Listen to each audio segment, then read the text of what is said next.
woke one was crazy. It's a little bit like Mao after the Cultural Revolution saying, Cultural Revolution 1 wasn't quite right, but we've got Cultural Revolution 2 coming up, don't worry. Hello, and welcome to The State of It USA, the podcast from the Times and the Sunday Times that digs into the fascinating world of Trump's America. I'm Jerry Baker, editor-at-large of the Wall Street Journal and columnist for The Times. And I'm Katie Balls, Washington editor and columnist for The Times and Sunday Times. This week, we have another set of primary elections, but this time with a pretty different result.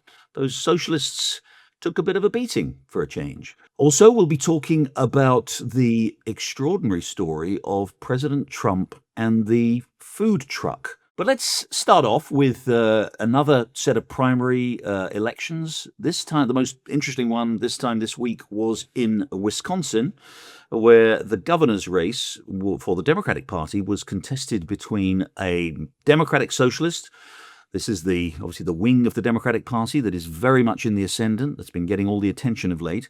A Democratic socialist, Francesca Hong. Katie spoke to her a few weeks ago while she was campaigning, and she was up against David Crowley, who is a county executive in Milwaukee, the largest county in Wisconsin, a much more mainstream African-American, very mainstream Democrat, very much not a socialist, very much with the support of the establishment, the political establishment, and indeed beyond the political establishment. This was seen as a very important test, again, of whether or not the socialists would be able to continue to make these extraordinary gains that they've been making, or whether, in this case, the establishment might be able to fight back. The polls beforehand suggested that Francesca Hong, the socialist, was going to win comfortably. She had anywhere between a 10 and 15-point lead in the latest polls. But a shocker, David Crowley pulled out a very, very narrow win by about half a percentage point.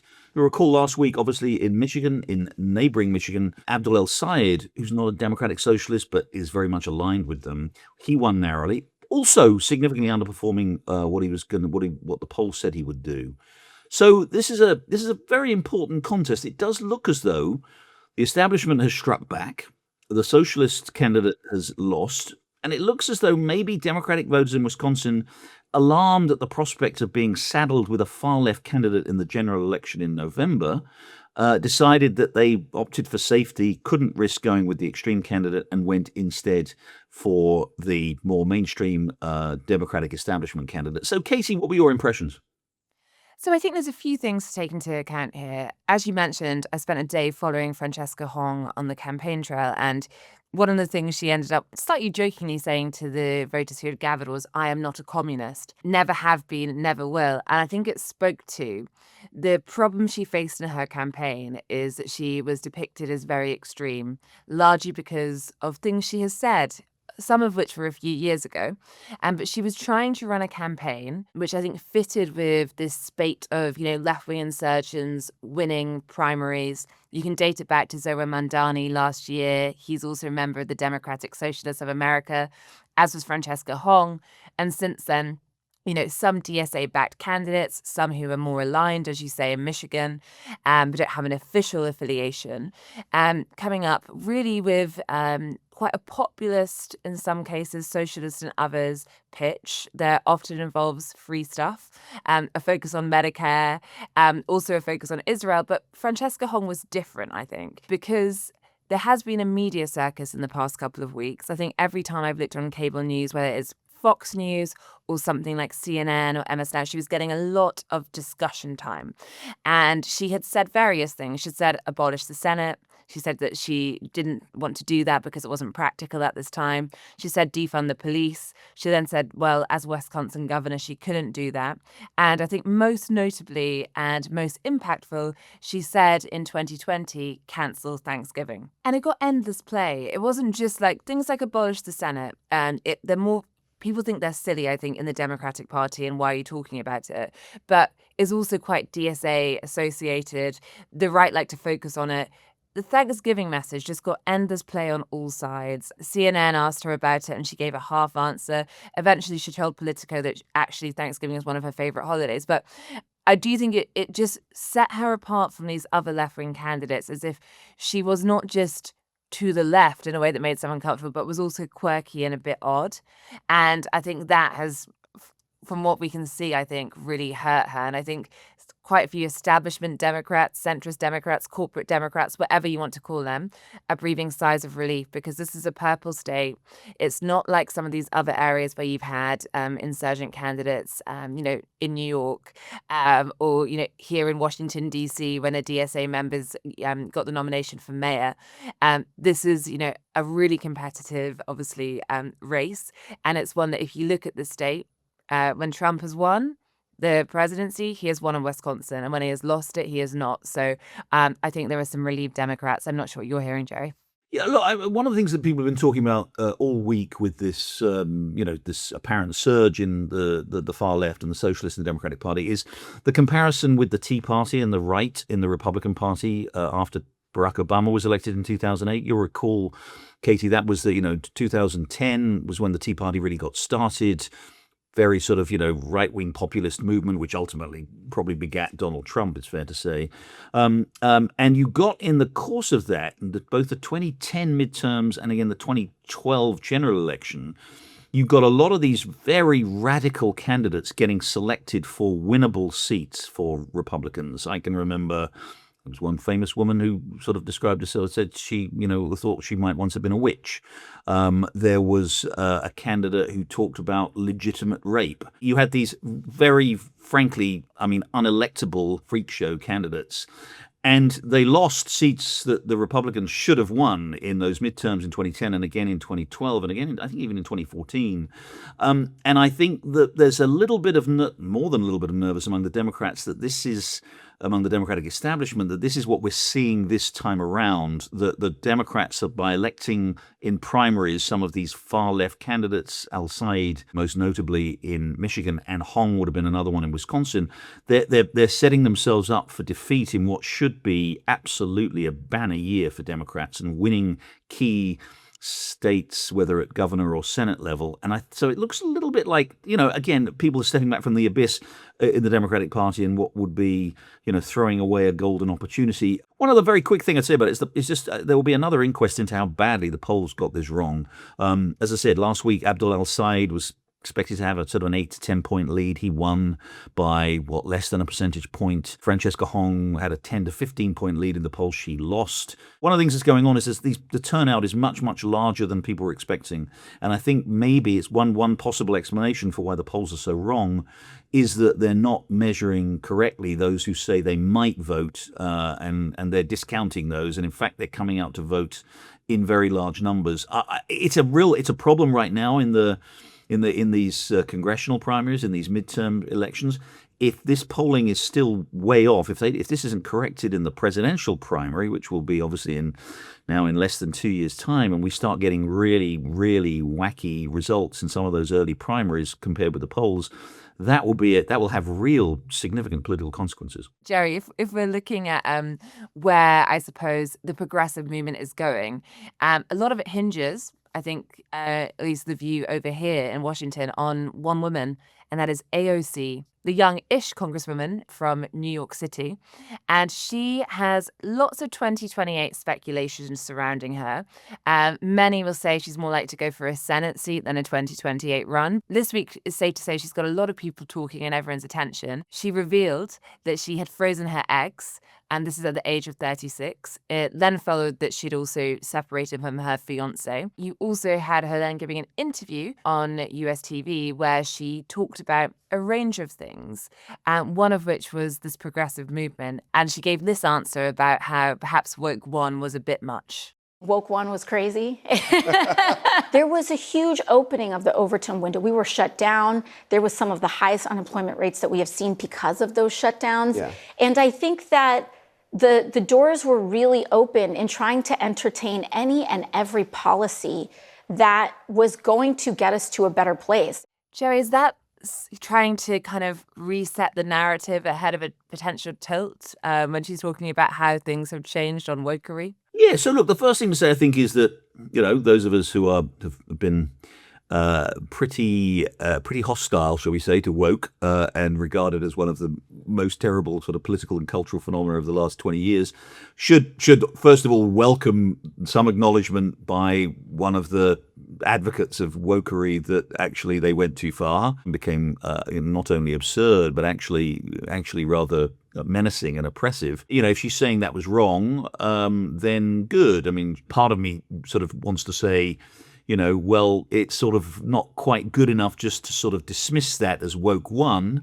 We overreached a little bit. I mean, it's a little bit like, Mao after the Cultural Revolution saying, Cultural Revolution 1 wasn't quite right, but we've got Cultural Revolution 2 coming up. Don't worry, it'll be much better. But again, Katie, it is an interesting example, I think, of the uncertainty the Democrats face. They have got this far left movement, the Democratic Socialists, who do support many of those woke things. Whether it's defunding the police, opening the prisons, opening the borders, all that kind of stuff, all which was sort of associated with the kind of the woke tyranny. People like AOC, who is very ambitious, and I will say, in to her credit, if you like, is astonishingly good at getting attention and being a public figure, sort of way beyond her competence or experience. She's an extraordinarily high-profile figure, and she recognizes that that stuff is a problem. As you say, she didn't endorse Francesca Hong, and she's now talking about woke one, and she's then again some evidence that they're backing away from it. But at the same time, they are democratic socialists. They are all part of this movement. Just one final thing I'll say on it: it is possible that the sort of socialism, if you can call it that, is moving more towards economic issues and away from the cultural issues. That, by the way, might not be a bad thing. I'm not a defender of socialism either economically or culturally, but I think that seems to me to be the evidence. If you look at what Mamdani's doing here in New York, or you look at what things like AOC is saying, or some of these other left-wing people are saying, they are de-emphasizing the cultural stuff, the trans stuff, and re-emphasizing things that people of my generation grew up associating the left with, which was redistribution, high taxation, high government spending, looking out for the economically disadvantaged rather than focusing on these sort of identity issues. And I wonder whether that isn't quite productive for the Democrats, because there's a lot of dissatisfaction with the economy in the country at the moment, and B, smart politics. And so it might actually be that, once again, AOC has this sort of uncanny ability to put her finger in the right place. I think she's clearly incredibly politically savvy in terms of her communications and how she picks her issues, and even freezing eggs. That is a topic that everyone suddenly pays attention to, because lots of women in their 30s, even some in their 20s, they think about it. And also she's managed to come up with something about herself, which has then made MAGA and the Republican movement all have a fight with each other, which is lots of conservative men effectively slagging off AOC, which they like to do. And then these MAGA women saying, hang on a minute, actually, maybe don't make fun of a woman doing this, because we have lots of conservative voters who have put their career first and now want to try these treatments. So I think even talking about her own personal journey feels to me political. And then I think you're right when it comes to what is the comfortable space for the Democrats and in terms of the progressive movement. I mean, I guess when it comes to her woke one, she hasn't really gone into the detail of what she regrets about her, initial woke period. And if you go back to things she said, I mean, she didn't go quite as hard, but she definitely, she defended the concept of defunding police and talked about, what that might look like if you defunded police. The area would look like a suburb. But I think perhaps more people will think about her position on trans. So she has defended transgender athletes. She said trans girls are girls, and criticizing bills. Riley Gaines, who is the former swimmer who now campaigns about women's sports. I think when she was being anti-trans playing in women's sports, AOC said to her that she should channel her anger instead into swimming faster. Look, I mean, yes, I think the lesson is healthcare for all, yes. Abolishing Thanksgiving, no. And, that might conceivably be a winning message. It certainly seems to have been in Wisconsin. Anyway, we'll take a short break there. When we come back, we will talk about the extraordinary image or potential image of President Trump inside a food truck being offloaded on an aeroplane. Stay with us. And we're back.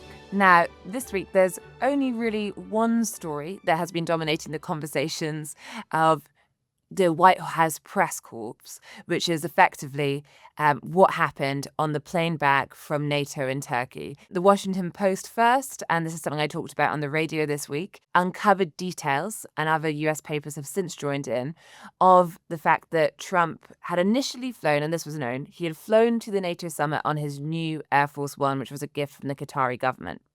They had then decided that he would fly back on the old Air Force One due to security reasons, and there was talk of an Iranian plot to get him.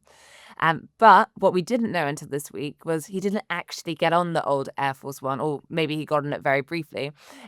He did not fly from Turkey on it. He snuck through a catering trolley, which he hid in, onto a smaller Air Force One, and then changed back at Mildenhall in England when they did their stop before getting off the plane in DC and acting like things were normal. Now, White House press corps, some White House aides didn't know he wasn't on the plane. And Jerry, I think it speaks to a few things, but I suppose first off, let's talk about the act itself, and then where we are really with Iran. It's just such an arresting story, this idea of the President of the United States, boarding a plane and then immediately going off in a catering truck on the out the other side in a rather undignified way. Look, I think some of that is a little bit overdone. Presidents do have to basically they don't have to, but they do follow the advice of the Secret Service. This clearly was a serious threat, supposedly. It does, of course, raise the question of whether or not everybody else on that, as you say, that old Air Force One that was rolled in, whether everybody else was basically a decoy. Because if that plane was apparently not secure enough to withstand the threat of what I understand was a sort of surface-to-air missile threat coming out of Turkey, then it means that everybody on that plane were acting as were the decoy plane, and presumably expendable, which included obviously large numbers of the White House press corps, significant numbers of White House staff, including senior staff, including, by the way, I think I'm right in saying, Katie, Marco Rubio. I think Marco Rubio was on the what we might call the decoy plane. Exactly. So it's the Secret Service's job famously to be prepared to take a bullet for the president, but it now seems to be the Secretary of State's job to be prepared to take a surface-to-air missile for the president. So, look, I think it can be a little bit overdone. It's not surprising that when the White House press corps were used as a decoy that it gets a lot of attention. But in terms of the actual operation, I think, amusing as all the spectacle is, and as sort of arresting as the idea that these people were used as decoys is, this is not a completely unreasonable thing to do. On Iran, I think the large question, as you say, Casey, and we don't need to dwell too much on, the Iran, we've talked a lot about it, but it just shows again, it does. I think the larger image here is of a president who is, frankly being sort of humiliated by Iran. I mean, here he is. Not only is he failing to achieve his objectives in the war, and there's no evidence that he's doing that, and Iran still seems to have the upper hand over things like the Strait of Hormuz.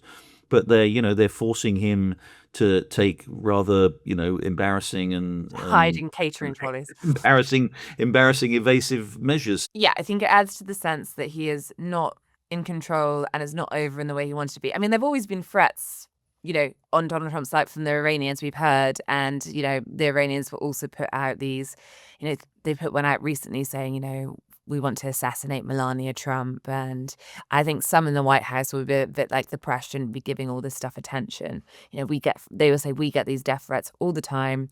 It's nothing new from the Iranians. But of course, when you're in the middle of a war that isn't going away, despite the president's best efforts to find that off-ramp, I think people, obviously, all these things have more significance and probably are taken more seriously as a result of it. And then I think just the other factor is, this week, you had Trump in one of his very brief phone interviews saying that he is low-keying it on Iran. And you also have the energy secretary claiming that oil is up to, pre-Strait of Hormuz going wrong heights. So that is being questioned. But I think just going into the summer, the fact that, reports of Trump frustrated at the number of missiles or the lack thereof, it just feels a bit as though he's trying to find a way to put the war on the back burner without actually having much to show for it. Yeah, it looks like they've shifted to a sort of an economic warfare strategy in the last week or two. Just the constant threats of annihilating Iran and its infrastructure and everything else, and raining down fire and fury, seem to have been replaced by what might ultimately, may have a better chance of success, which is maintaining the blockade, keeping Iran from exporting its oil and other products, putting the economic pressure on that way, in the hope that Iran will be brought to the negotiating table and agree to do the things the US wants. I remain a little skeptical about that. This is not a regime that seems to care too much about the plight of its people, as long as it's able to continue to get supply, presumably from Russia and China, with whatever it needs to keep itself, its defense capabilities strong, to keep itself in power. And I think, the idea that it's going to sort of surrender just because, it's costly, its standard of the people's standard of living has dropped sharply, I think is a bit of a long shot. And just finally, Jerry, data centers. Something I wrote about in the Sunday Times just gone is how a revolt is brewing when it comes to data centers. And to me, it seems one which the White House is either not caught up with or doesn't really care, think is a big enough problem. What we've seen across America, of course, is the rise of data centers. There are different figures as to how many, but, a rough estimate would be 4,000. When it comes to the AI revolution, there'll be a lot more to come. But you look at some of the candidates who have won recently in primaries. So Abdel El-Sayed in Michigan, for example, made data centers a really big part of it. You've got Republicans on the ground who are also Vivek Ramaswamy in Ohio, the Republican candidate, who are also coming up with their own policies on data centers. And then you have the White House that has ultimately promised to try and cut red tape, environmental concerns to allow as many as possible. And Trump last week dismissing some of the criticism. Even the Texas governor's now paused some of the work on data centers.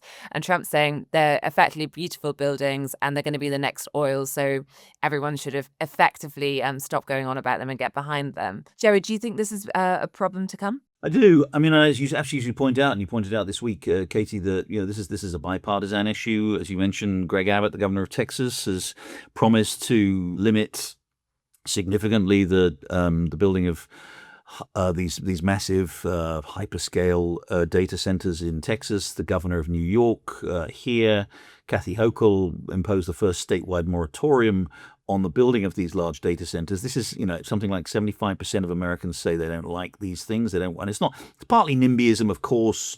People don't want these things, anywhere near them in their neighborhood. But they do also they do represent a significant drain on energy resources. Now, many of these companies are building their own power plants too, but they are seen as a threat to the economic sustainability of many states here. I think two things. One, I think this is part of a larger revolt. Or revolt's the wrong word, but a larger unease about AI, and everybody knows that AI is developing at an extraordinary pace, and most people probably think it's going to put them out of a job and completely upend their lives, and they're probably right about that, at least in the short term. And these data centers are a very tangible way of sort of pushing back against that. I also think, Katie, that there's a much larger thing going on. Americans are very unhappy with the state of the economy. They're very unhappy with the state of the country. 2/3 of them say the country's on the wrong track. Very large numbers, this links back to our conversation about socialism, very large numbers of them say capitalism isn't working. And I think part of what it is that they're partly right about this, that American capitalism has become dominated by these huge corporations. Every major sector in the US economy is dominated by a handful of companies. You have these oligopolies. People feel increasingly kind of powerless and increasingly frustrated at this massive, and by the way, these companies have cozy relationships with the government. They spend huge amounts of money backing candidates. They have very, very expensive lobbying operations. Rules are made largely on their behalf. At least that's how it seems. And then they come along and want to build these massive, massive plants, data centers all across the country. And I think people are just tired of being of this sort of feeling of helplessness and this feeling of smallness in the face of this enormous, this political business nexus between these incredibly powerful, incredibly wealthy people who run these companies and the government that basically does their bidding. And I think it's I think it's quite an important sort of political development. Yeah, and Trump at the center of it in the way that he has, well, the tech bros at first went to kiss the ring, but he has accepted that gladly, and therefore there does seem to be in this second term, the sense that what is good for Silicon Valley is good for America and good for Trump, which again is just adding to that sense. And with that, that's all we have time for this week. So do join us again next week, where we have 2 special summer episodes coming out, slightly shifting gear, unless, of course, something happens and we have to get back to you sooner.